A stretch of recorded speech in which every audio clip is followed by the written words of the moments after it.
The Kensington area, situated just north of downtown Calgary, is a place for people from all walks of life to gather and enjoy each other's company. The diverse neighborhood has been a part of Calgary for years. One of the oldest buildings in the neighborhood is the Plaza Theatre, which was built in the early 1920s. You can make friends with just about anybody as long as you're open, and they'll be open back. And yeah, there's also like awesome unique shops like New Age, and coffee shops too, great coffee. So yeah, it's wonderful. And I find the whole community is just very welcoming. We actually don't live in Calgary, but we come here about once a week, and this is the place that we always go. Although Kensington is well loved, condos are on the rise in the small community, as are mixed feelings from the residents of the area. We lost the Lido Cafe. That was really hard. We've been losing a lot of our really cute small businesses run by people who live in this neighborhood. With the rent going up, we're also having people who've been living here a long time just not being able to afford to live here anymore. So we feel a lot of our community is eroding away. So that's really sad. It's just a cycle of the neighborhood, really. I mean, it's kind of the cycle of gentrification, which is, it has its positives and negatives. Like the neighborhood gets to clean up, it gets a lot more people coming to the area. I mean, that's why Kensington is what it is. It's a business revitalization zone. So it's designed to increase housing and kind of spruce things up and make it more accessible to pedestrians and things like that. So it's part of the intended cycle. Jamie also believes that when it comes to the artist background of Kensington, it will just move on. I think it'll just move, really.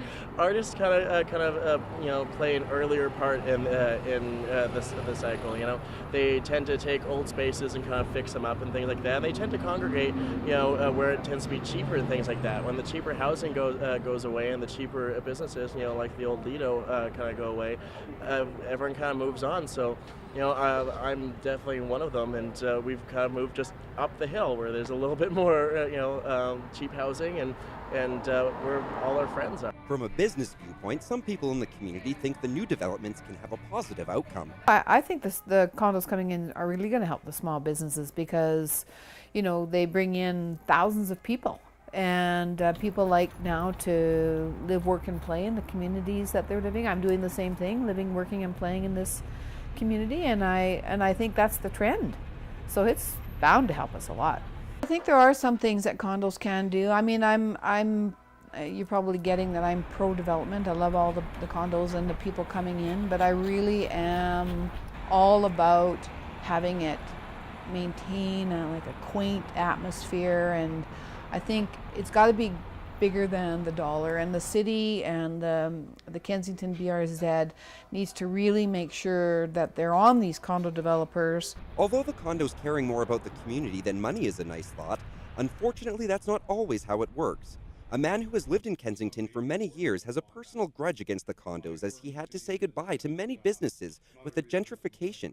He decided to see for himself if the rumors were true about the Sunnyside Community Association possibly letting donations sway them.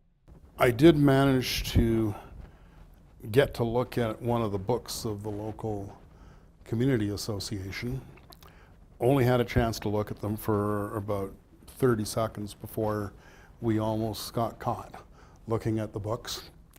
But what I did find in their donation section were donations of $40,000 and $10,000 that only initials were attached to the donations.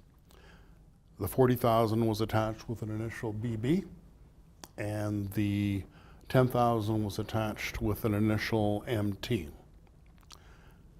which very conveniently also happens to be the initials of the two biggest developers in the neighborhood.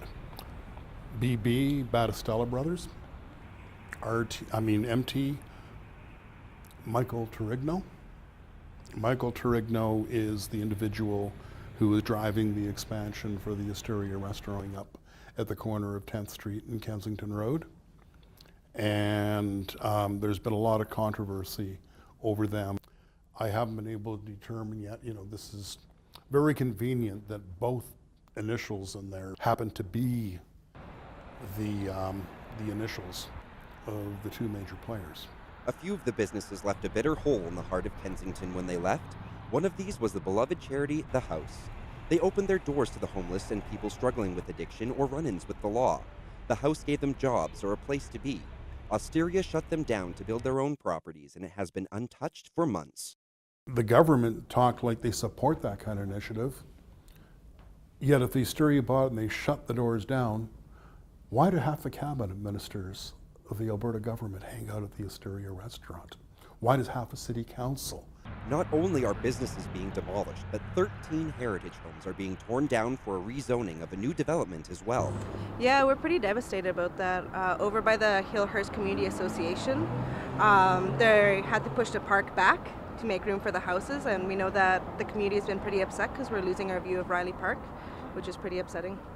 Whether or not Kensington's population agrees with the changes that come with gentrification, there's still much to say about how it is being done.